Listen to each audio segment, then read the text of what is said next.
Hello. Hi.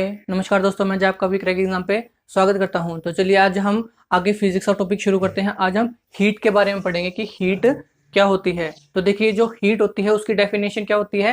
Heat is the form of energy, यानी heat जो है एक एनर्जी की फॉर्म होती है। और जो है हीट को मेजर किया जाता है किसके द्वारा, टेम्परेचर इफेक्ट के द्वारा जो है इसको मेजर किया जाता है। अगर हम बात करें टेम्परेचर की, तो टेम्परेचर क्या होता है। Temperature is the degree of hotness of a substance, यानी किसी भी सब्सटेंस की जो हॉटनेस की डिग्री होती है उसी को जो है हम टेम्परेचर बोलते हैं। ठीक है, तो टेम्परेचर क्या हो गया, degree of hotness of a substance. अगर हम बात करें इसकी एसआई यूनिट की, तो देखिए जो एनर्जी है उसकी एसआई यूनिट क्या बताई थी मैंने, जूल। तो जो एनर्जी की यूनिट होती है वही हीट की यूनिट होती है। तो हीट की भी यूनिट क्या होगी, जूल। ठीक है, अगर हम इसकी पुरानी यूनिट की बात करें, यानी ओल्ड मेजरिंग जो यूनिट होती है हीट की, वो कौन सी थी, वो कैलोरी। ये इसकी पुरानी मेजरिंग यूनिट थी। अगर हम बात करें एक कैलोरी में जो है कितने जूल होते हैं, तो देखिए पेपर में काफी बार पूछा गया कि एक कैलोरी में जो है कितने जूल होते हैं। तो एक कैलोरी में जो है 4.18 जो है जूल होते हैं। ठीक है, 4.18 जूल होते हैं। अगर हम बात करें टेम्परेचर की यूनिट की, तो देखिए जो टेम्परेचर की यूनिट है, यानी टेम्परेचर को किस में मेजर किया जाता है, तो डिग्री सेल्सियस और केल्विन में टेम्परेचर को मेजर किया जाता है। दो चीजों में, यानी डिग्री सेल्सियस या फिर केल्विन। ठीक है, इन दो चीजों में इसको मेजर किया जाता है। अब बात करते हैं इसके कि केल्विन और डिग्री सेल्सियस क्या होते हैं। तो देखिए ये जो है इसके टेम्परेचर स्केल हैं। क्या टेम्परेचर स्केल हैं, डिग्री सेल्सियस और केल्विन। अगर हम बात करें सेल्सियस की,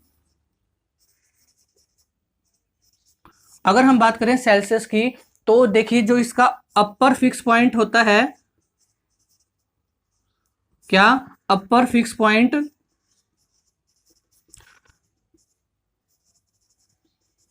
अपर फिक्स पॉइंट और लोअर फिक्स पॉइंट, ये दो चीजें इसमें सेट की गई हैं। क्या क्या, जो सेल्सियस होता है, जो डिग्री सेल्सियस होता है, उसमें दो चीजें एक डिफाइन की गई हैं। एक तो अपर फिक्स पॉइंट क्या है इसका, और एक लोअर फिक्स पॉइंट क्या है। ये पेपर में आ सकते हैं, पहले एक बार आए थे पेपर में। तो देखिए जो अपर फिक्स पॉइंट है डिग्री सेल्सियस का, वो 100 है। क्या, जो अपर फिक्स पॉइंट है वो 100 है, यानी ये जो है इसका बॉइलिंग टेम्परेचर है। और जो लोअर फिक्स पॉइंट होता है वो है इसका 0। ठीक है, जो लोअर है वो है 0। इस पे जो है आइस या फिर ये जो फ्रीजिंग पॉइंट होता है उसको हम जो है लोअर फिक्स पॉइंट बोलते हैं। अगर हम बात करें केल्विन की, तो देखिए जो केल्विन है उसमें अपर फिक्स पॉइंट क्या है और लोअर फिक्स पॉइंट क्या है। तो देखिए जो अपर फिक्स पॉइंट है वो है 373, यानी 373। ठीक है, 373 जो है इसका अपर फिक्स पॉइंट है और 273 जो है इसका लोअर फिक्स पॉइंट है। ठीक है ना, कि जो इसका अपर फिक्स पॉइंट कितना होगा 373 और लोअर फिक्स पॉइंट क्या होगा 273। अगर हम इन दोनों के रिलेशन की बात करें, तो देखिए जो केल्विन होता है वो किसके बराबर होता है, डिग्री सेल्सियस प्लस 273।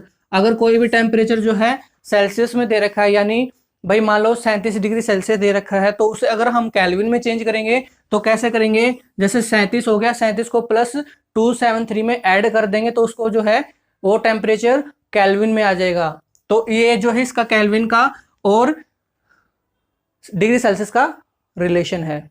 ठीक है, एक रिलेशन पेपर में पूछा जाता है सेल्सियस का और फ़ारेनहाइट का, कि भाई एक टेम्परेचर दे देंगे, मान लो 40 डिग्री सेल्सियस दे दिया, उसको केल्विन में चेंज करो, या फिर केल्विन का टेम्परेचर दे देंगे तो उसे सेल्सियस में चेंज करो। तो देखियो क्या होता है, जो डिग्री फ़ारेनहाइट होता है, यानी जो फ़ारेनहाइट होता है डिग्री, उसको हम चेंज करेंगे अगर सेल्सियस में, तो देखिए क्या होता है, सेल्सियस इंटू 9/5 प्लस 32, ये इसका रिलेशन है। क्या, अगर वैल्यू दे रखी है सेल्सियस में और हमें पूछा गया कि भाई इसको जो है फ़ारेनहाइट में चेंज करो, तो देखिए सेल्सियस की वैल्यू यहाँ पे आ जाएगी इंटू 9/5 प्लस 32।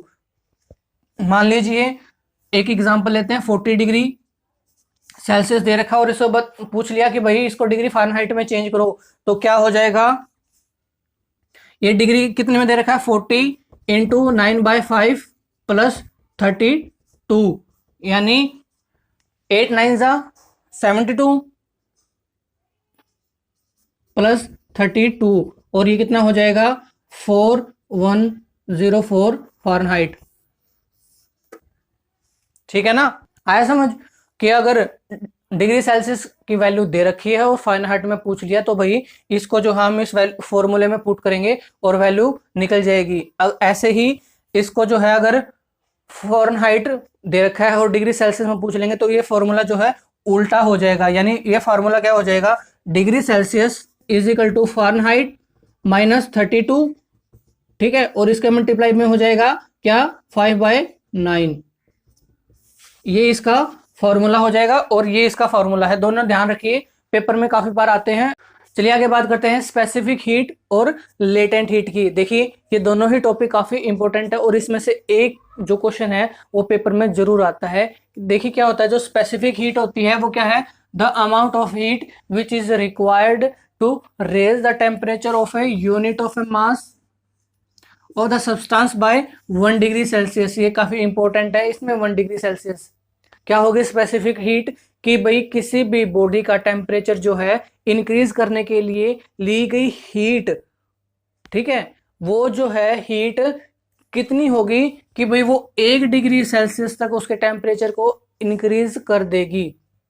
आया समझ कि स्पेसिफिक हीट क्या होगी, कि अमाउंट ऑफ हीट की कितनी अमाउंट में जो है हीट रिक्वायर है, वो भी किसके लिए, कि जो एक यूनिट मास है ना, किसी भी सब्सटेंस का एक यूनिट मास की जो जो टेम्परेचर है वो इंक्रीज कर दे, और वो भी कितना कर दे, सिर्फ 1 डिग्री सेल्सियस, उसको हम बोलते हैं स्पेसिफिक हीट। अगर बात करें इसकी एसआई यूनिट की, तो देखिए जो स्पेसिफिक हीट है उसकी एसआई यूनिट क्या है, जूल पर किलोग्राम पर डिग्री सेल्सियस, ये इसकी एसआई यूनिट है। ठीक है, आगे बात करते हैं लेटेंट हीट की। तो देखिए जो लेटेंट हीट है वो क्या है, the amount of heat absorb by a unit mass, कि कितनी जो है एक सब्सटेंस को जो हीट रिक्वायर होती है, यानी वो कितनी एब्जॉर्ब करता है, और वो जो है क्या कर देगा, चेंज कर देगा स्टेट को, यानी अपनी स्टेट को चेंज कर देगा बिना उसके टेम्परेचर को चेंज किए हुए। ठीक है, उसको हम बोलते हैं लेटेंट हीट। अगर हम स्टेट की बात करें तो देखिए 3 स्टेट होती हैं, सॉलिड, लिक्विड, गैस। ठीक है, एक स्टेट से दूसरी स्टेट में चला जाएगा वो बिना किसी टेम्परेचर इंक्रीज के, उसको हम जो है बोलते हैं लेटेंट हीट। अगर हम बात करें इसकी एसआई यूनिट की, तो देखिए इसकी एसआई यूनिट क्या है, जूल पर किलोग्राम, ये इसकी एसआई यूनिट है। स्पेसिफिक हीट की क्या थी, जूल पर किलोग्राम पर डिग्री सेल्सियस, पर इसकी क्या है, जूल पर किलोग्राम। देखिए जो टेम्परेचर होता है उसको किस में मेजर किया जाता है, डिग्री सेल्सियस या फिर केल्विन में, और इसके लिए जो डिवाइस यूज होता है उसको क्या बोलते हैं हम, थर्मामीटर। क्या बोलेंगे, थर्मोमीटर। अगर हम बात करें थर्मोमीटर की, तो देखिए 2 तरह के थर्मोमीटर होते हैं, एक तो लेबोरेटरी और एक क्लिनिकल। एक तो लेबोरेटरी थर्मामीटर और दूसरा हो गया क्लिनिकल।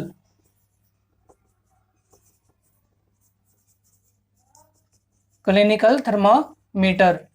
देखिए जो लेबोरेटरी थर्मामीटर होता है उसकी वैल्यू कितनी होती है, -10 डिग्री सेल्सियस से लेकर 110 डिग्री सेल्सियस तक इसकी जो है वैल्यू होती है। पेपर में कई बार पूछी गई है कि इसकी लेबोरेटरी जो थर्मामीटर है उसकी वैल्यू कितनी होती है, तो देखिए -10 डिग्री से लेकर 110 डिग्री सेल्सियस तक इसकी वैल्यू होती है। अगर बात करें क्लिनिकल थर्मामीटर, तो इसकी वैल्यू कितनी होगी, 35 डिग्री सेल्सियस से 42 डिग्री सेल्सियस तक होती है, क्योंकि जो क्लिनिकल थर्मामीटर होता है वो मेनली जो है ह्यूमन बॉडी के टेम्परेचर को मेजर करने के लिए यूज किया जाता है। तो इस वजह से जो है जो ह्यूमन बॉडी का टेम्परेचर होता है वो कभी भी 35 डिग्री से नीचे नहीं जाएगा, और ना ही 42 डिग्री सेल्सियस से ऊपर जाएगा, इसलिए इसकी वैल्यू जो है इसके बीच में रखी जाती है। आया समझ? तो आज हमने क्या क्या पढ़ा है कि भाई हीट क्या होती है, हीट को मेजर किस में किया जाता है, किसके द्वारा किया जाता है, और जो थर्मामीटर होते हैं वो कितने तरह के होते हैं, और क्या पढ़ा है स्पेसिफिक हीट और लेटेंट हीट। तो चलिए फिर आज की क्लास में इतना ही। अगर आपको हमारी क्लास अच्छी लगे तो इसे शेयर करें और हमारे चैनल को सब्सक्राइब करना ना भूलें। धन्यवाद।